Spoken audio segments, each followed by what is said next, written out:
The night the child went missing, Carmel sat a few miles away in a window in Broccoli. She was breathing hard, cloud on the glass. Passing, a man glanced in to check her prettiness, and was struck by the intensity of her face behind the patch of steam which partially obscured it. She ignored the gentle rattle of plates and hiss of chips which went on behind her, hearing nothing. When she let herself pour over memories, she was hawkish. And so begins Megan Nolan's novel, Ordinary Human Failings. It is, from its synopsis, sounds like a novel about crime and intrigue and darkness, but really it is a portrait of a family and the things that keep them silent. I really, really loved this book. I was worried it was going to be exploitative and traumatic for the sake of being traumatic and all of those things, and instead it took all of the themes and critiques of true crime and turned it on its head, and instead revealed this tenderness and hardness that exists in all of these people. And I really, really loved it. I'm going to talk a little bit about Megan Nolan, and then I'm going to talk about the characters in this book, and I'm going to use some quotations and talk about why I love and find the complexities of these characters so interesting. So if you're particular about spoilers, I will warn you that there will be some light spoilers into how the characters develop. I will not let you know how the ending happens without warning you first, but I will talk about the spoilers at the very end, because I'm a big fan of reviews that really dive into the meat of the context. I think that it's really important for reviews to give us a semblance of what happens, but it's also super fun for us who love stories to really get into the joys and the hardships and all of the deep meanings of it. Ordinary Human Failings is by Megan Nolan, and this is her second book. She was born in Waterford, Ireland, and she is the daughter of Jim Nolan, who was a playwright and director in Waterford. She has this artistic lineage and storytelling in her blood. She went to Trinity College but dropped out before she completed and went on to be a journalist and essayist. And this is when true crime and conversations around crime became of first interest. I listened to some interviews in which she talked about the origins of this novel and her inspiration and working with true crime, and I will leave those linked below because I think they're very interesting on kind of the basis and the context for her writing this novel. But this is her second novel. Her first novel was Acts of Desperation, and it was published in 2021, and it deals with a woman's obsession with a writer and the disastrous effects around that. And the novel opens with a quotation that I read at the beginning, which is really introducing us to Carmel. And I find that very interesting because how she's perceived versus how she internally sees herself are very interesting elements. But we only get this short prelude in which she's talking about an old love affair and how she barely has any moments to herself or moments to dwell on. And when she does, she dwells on these moments and how fleeting they were. And then we move to Tom Hargreaves. He is a young journalist from Kent, and it was when we began to meet him and have him described that I really started to be like, oh, this might be a favorite novel, because it was just so beautiful. And I want to read this section in which Megan Nolan describes him and his ability to go in and investigate. And she writes, "He had a sort of bland, agreeable, rosy face, which could disappear into whatever context he wished it to. The natural, dull Kent accent could be clipped and made horsey if he was trying to get into society party, and his father's East End adopted with relative ease when he wanted to be taken as working class." I love that description, the way that he can blend himself in. It just felt so like evocative in the way that she described him, and I just felt like I could see these scenes, and I was like, wow. I really love when writers can give us a sense of movement and immersion in the story. It is written just so crisply and cleverly and subtly, but I love it so much. His plan is that he is going to get his big break by isolating this family before anyone else can talk to him, and he will get the scoop. And the behind the scenes of this story is that there is a young girl who was 3 years old and she went missing and was found dead. And the last person she was seen with was the 10-year-old daughter of the family.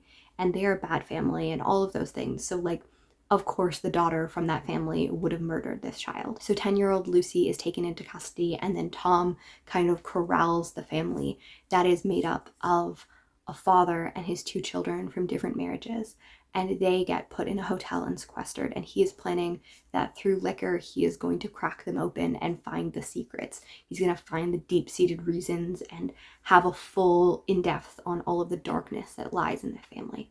And Tom is mostly a vehicle for the plot. Like, he definitely has all of these moments that we really see him, but he is not the star of the show. It's really funny because we'll go into the history of a story that we really love, and at the end he'll be like, well, that doesn't help me find out any deep secrets here. You know, he's really just focused on making a narrative, and then we get told about Richie's life, and I was like, this is wonderful, and he's like, this does not matter at all. He's just meandering on about his life.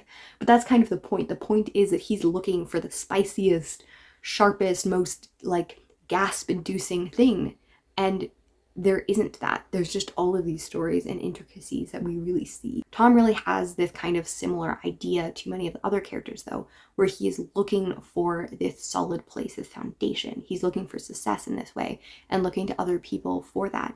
And there's a moment in which he says, you know, maybe he needs a girlfriend or at least some kind of mothering. And you kind of have this aspect that is true of the Green family as well, where all of them are kind of just like wandering souls without really a home. Like they're unmoored from an anchor, just kind of moving. And I think that that's really apparent throughout all of these characters. Another aspect of the Green family is that we meet John, who is the father, Richie, who is the son, Carmel, who's the daughter, and Lucy, who's the granddaughter. But there's this gaping hole because Rose, who is the mother of the family, has died very recently. And this has unmoored Lucy because Lucy was primarily raised by her grandmother. Carmel was only 17 years old, and she is only around 26, 27 now. So she wasn't really prepared to take on this motherhood. And Rose was this strong rallying point in which all of the characters kind of get a little bit of grip. And there's a moment in which Richie says that she didn't have a personality because she just had to be good for all of them. I thought that was such a fascinating look into who she was as a character and how she kind of emptied herself out for them, but also how meaningful that was. I also really like the way that Megan Nolan describes her, and I just want to read out two quotations that are in the same section that describe Rose. Rose had always fixated on her own usefulness. It was part of the urge she had to apologize for not being fully beautiful. And that description of beauty and all of those elements, like I find that you just feel that you know these characters immediately. Like you just dive into who she is. And then a little bit after that, she says, she had experienced in her early 40s a sense of relief when age became visible. The nearness of beauty she had previously been acutely aware of, how it bobbed just below the surface of her face where she couldn't access it, and how it shone from her sister, stopped tormenting her. Formerly it felt akin to a personal failing, one she could overcome with an unidentified act of will or resistance never mustered. Age was something different and alien. It was separate from herself and unstoppable. It did not make her happy to see the heaviness which grew around her mouth, but it was calming in its way, freeing to be looked at less as she went out into the world. When it hurt her pride, she comforted herself by imagining that the varying roles of her life had been simplified, and it was a good thing. Like, how can you not read that and just feel completely swooped into who this character is? Like, you get such a good sense of who Rose is, how she feels like not being beautiful is a personal failing. Like, there's a whole discussion around that, especially in relation to Carmel, who is considered very beautiful. And the thing that we first know about her is that people are struck by her beauty. So it's very interesting that she feels that she has to be useful. She feels that she has to be all of these things. And about how age is something that's unstoppable. She can't prevent it. So it's less bad that she becomes less beautiful with age. And I just think that's so interesting. We also see her relationship with Lucy and how her death and the grief of that has really ricocheted in Lucy and Carmel's life especially. And I thought that Rose had such a central part and stage in this novel, despite never appearing on page because she is dead before it begins. Carmel is such an interesting character that I found myself sucked into because she is young at the beginning. When we go back and see the beginning, she wants to fall in love, she wants to be a writer, she wants to be creative, and she's told by Derek, who becomes her first lover, that she is this force that sucks people in and is so special. And we get a recounting of this early romance in which, you know, he's a little bit older, he's like 23, which, you know, totally illegal and not good, and they fall into this romance and secrecy, and it just even describing the ways in which, like, every once in a while they would come into contact with each other in public and he would just slyly wink at her, and they knew that there was this sense of this affair going on. And then he moves away and it becomes apparent that she was only a summer fling before he moved on to the adult things in his life, and this renders her pregnant, and she really wants to be special. She doesn't want to end up another girl with a child with no father. She doesn't want to be that statistic. So she goes into this denial where she refuses to even accept that she could be pregnant. And that whole idea and description, it's horrific in many places, but it's also really emotional to see all of the emotions that are going on in her head. And then we get to Lucy's birth, and it's really apparent that Carmel is just struck by postpartum depression. She feels nothing. She's just emotionally wrought. And after being emotionally wrought for most of her pregnancy, it makes sense that she's having a really, really hard time connecting to her baby. So Lucy, the grandmother, just takes over the job and does it for her. And then we go forward, and she's always just kind of being a little bit of the absent. You know, she's still a child herself. She's only in her mid-20s at this point in the novel, and her mother has died. And there's this quote that I just thought was so poignant again. Rose's death had created another condition in which it was possible and even reasonable to ignore Lucy's life. The grief was so bitter and consuming that it left no space to consider anything else. An extended version in which the way in which a terrible hangover gives you permission to ignore the day's responsibilities because they have become functionally impossible. When I think of the line, because they have become functionally impossible, I think that just really reeks of the depression that she's experiencing, that she's just so lost in all of these things. Like in the first chapter, we were told that her only pleasures are sleep and remembering the past, and she's kind of just looped into this. If you've ever listened to the song It's Time to Go by Taylor Swift, I just love the line that says, like, 23 and I'm still here, and life is passing her by. And she's had this moment where she was made to grow up way too fast, and she's not there.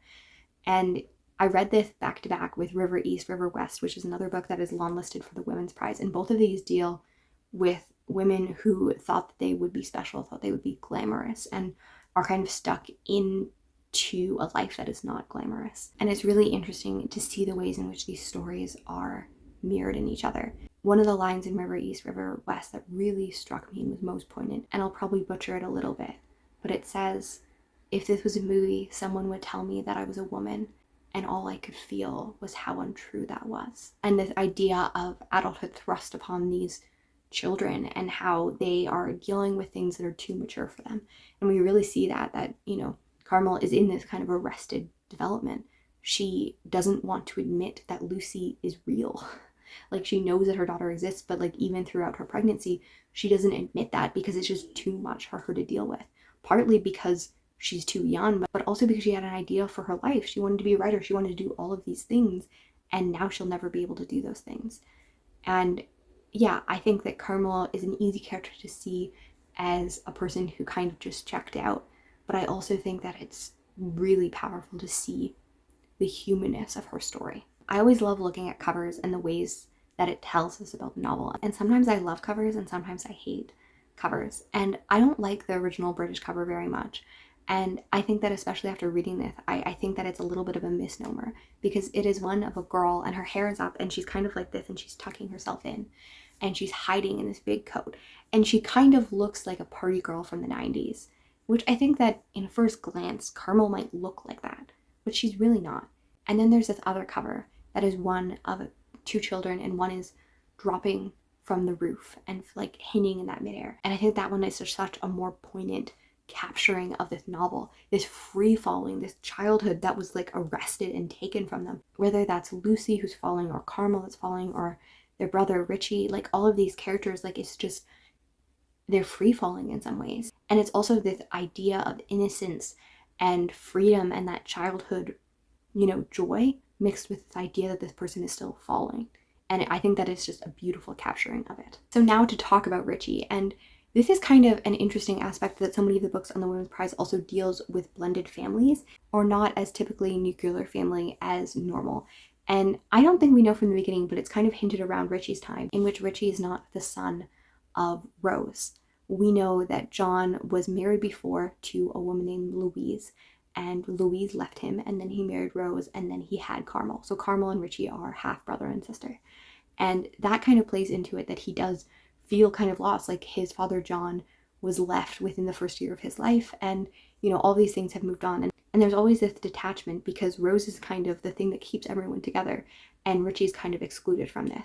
And I find him really interesting, because he reminds me of one of the most human characters, of just like people that are just kind of wandering around assuming that life will kind of sort it out. Both him and Carmel have this idea that, if they do everything right, eventually things will just kind of show up and be right. You know, Carmel will be special and all of these things, and Richie will get his life together. There was several quotes that I thought very interesting around Richie. His story also deals with alcoholism pretty hard, and I thought that it was a really effective way of describing alcoholism. Also, River East, River West also deals with it, and both novels both had me like sick, and I was like, maybe I should never drink again.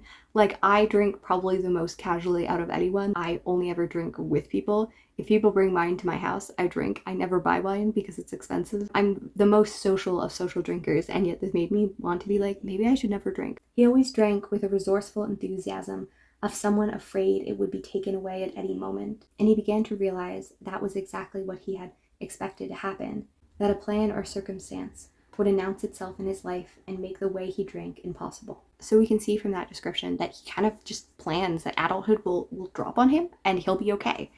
And I think that that's really sad in some ways because, you know, he doesn't have the direction. Like, he is not parented properly. You know, Rose is kind of separated from his life, and John is just so inactive in his life that he's just like, yeah, one day. And he's seen alcoholism modeled to him by his father and by those around him. And it is just really, I just have so much compassion for him. Like, another description of him is, he addressed that way when his life had frozen in place without him being aware of it happening, so that he still dressed, now at 32, like he had been waylaid en route to a gig in a filthy basement. Just the idea of this man who's still dressing like a teenager, who's dressing all of these things because he hasn't gotten his life in the way that he wanted to.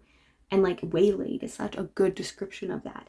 And then we also have, it had frozen in place without him being aware that it was happening. Like, I feel so much compassion for him. And then there's this quote that I think describes alcoholism or even depression, or those elements where it just feels like you can't make a new tomorrow.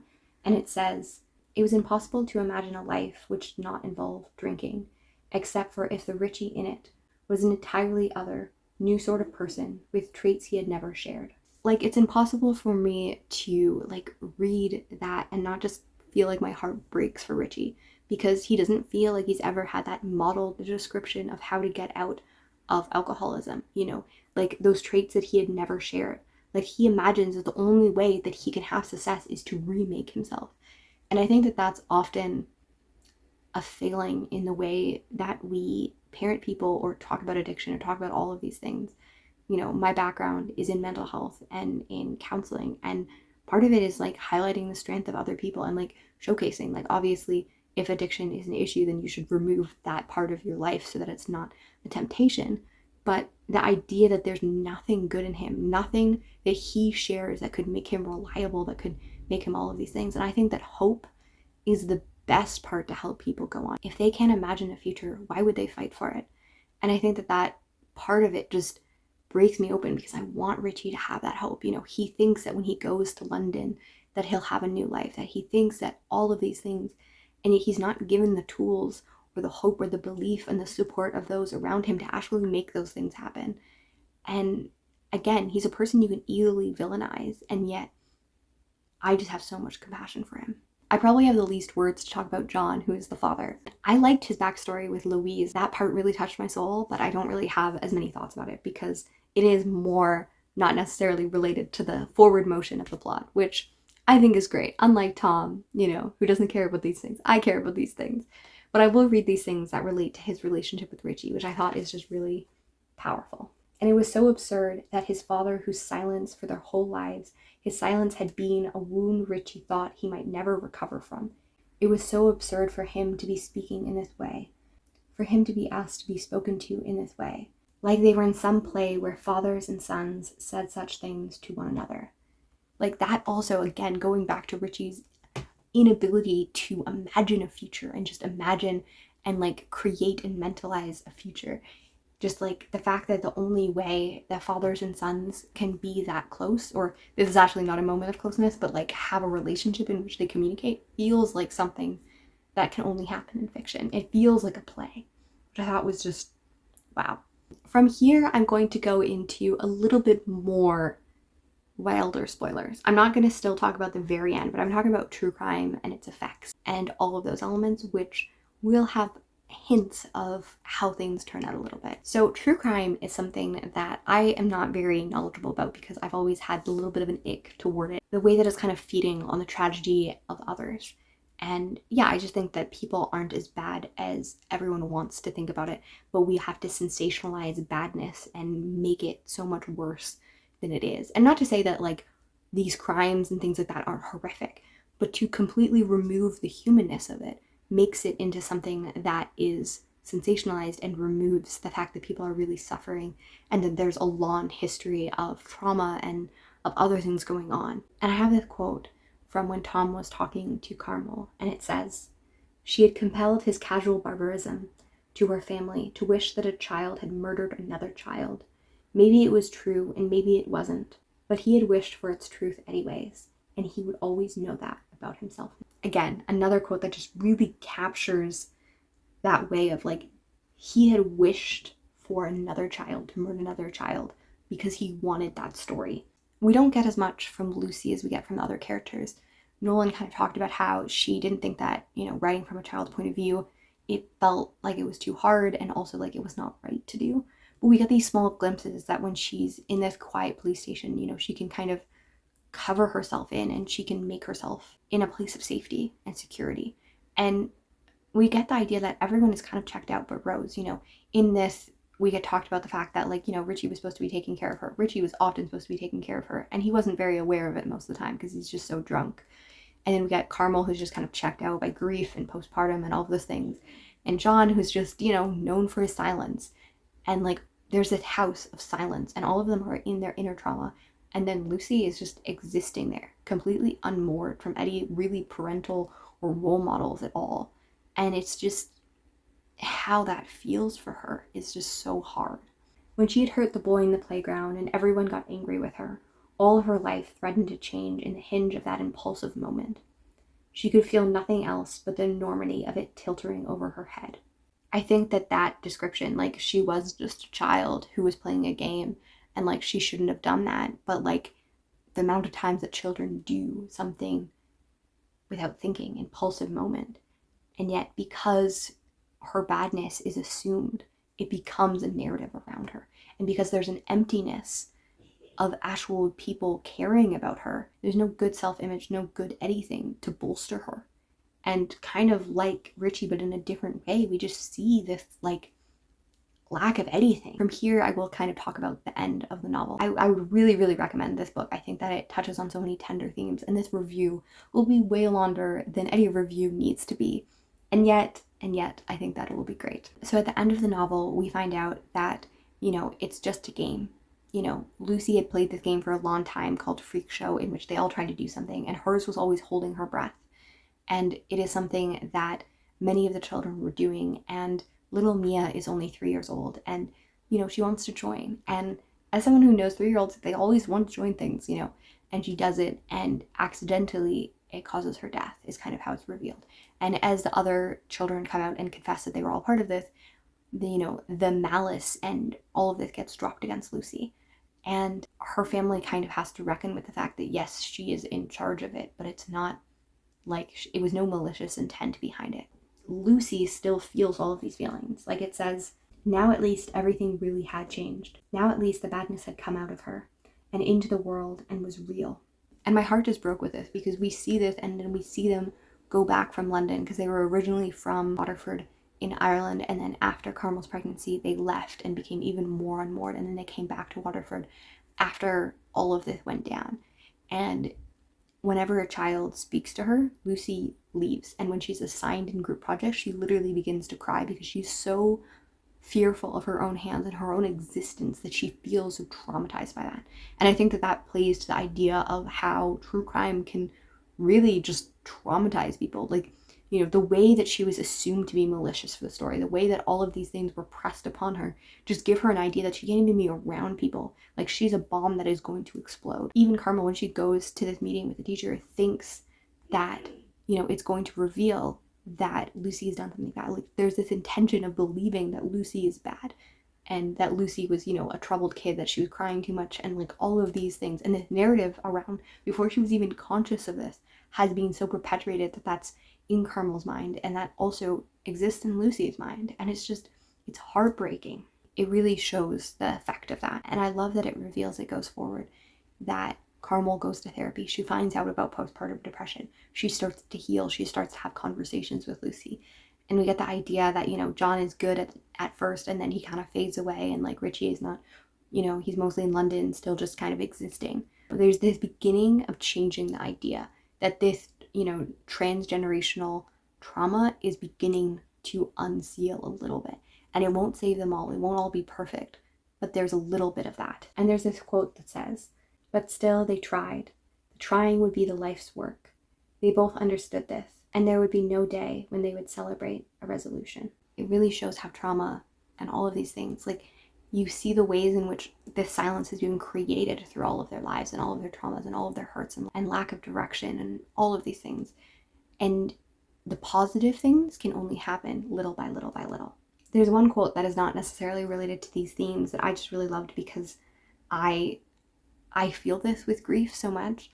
I live far away from my family, and when I return, it becomes more apparent that, like, a death has happened because it's absent. But then I'll go places where we've been together in which, other people aren't there, and I go, well, I can imagine that this person is still alive.